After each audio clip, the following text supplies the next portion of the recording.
Question of the week from the Naked Scientists.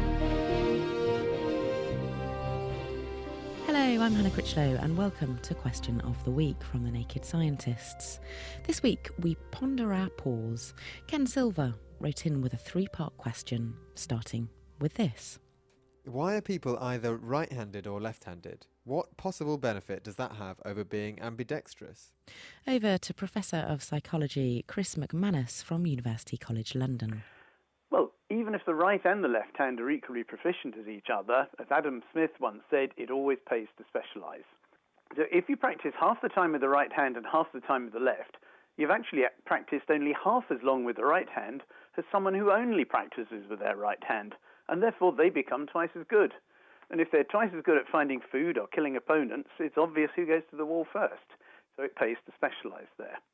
In actual fact, the hands aren't equal, and the right hand in right-handers is actually faster and better, particularly for tiny little movements at the ends of the limbs, particularly in the fingers and the toes, and so people tend to use the better hand, and it gets better still with more practice. Thanks, Chris. And next part of your question, Ken. I find I'm right-handed, right-footed and even right-eyed. When I wore a single muff headset on my job though, I preferred it on my left ear and not my right, so that's a bit of a question. So the simple answer here is you're left-eared. And in fact, although 90% of people are right-handed, only 80% are right-footed, 70% are right-eyed, and about 60% are right-eared. So that leaves a lot of funny combinations around, and you're one of them. Oh, and do animals also display handedness? Many animals do show a preference for one side or the other, but for instance, in mice, 50% prefer to use their right paw and 50% prefer to use their left.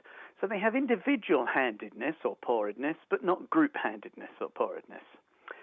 Some animals do show group preferences, though, but it's very rare to find anything as extreme as the human situation, where we have 90% one way round and 10% the other way round. But those group asymmetries do exist, and that means animal brains must be asymmetric as well in some way. Thanks, Ken, for getting in touch, and Chris for the answers. Sticking with the brain, we next zoom in to examine this. Hello, my name's John, and I'm calling from Belfast. I'd like to know why MRI imaging is so low quality. Why are the images so blurry?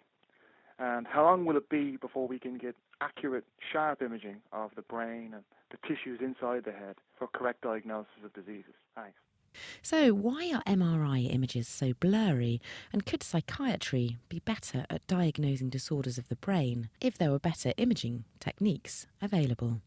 What do you think? You can post on our Naked Scientists Facebook page, you can tweet at Naked Scientists, you can email studio@nakedscientists.com, or you can join in the debate on our forum, which is at nakedscientists.com/forum.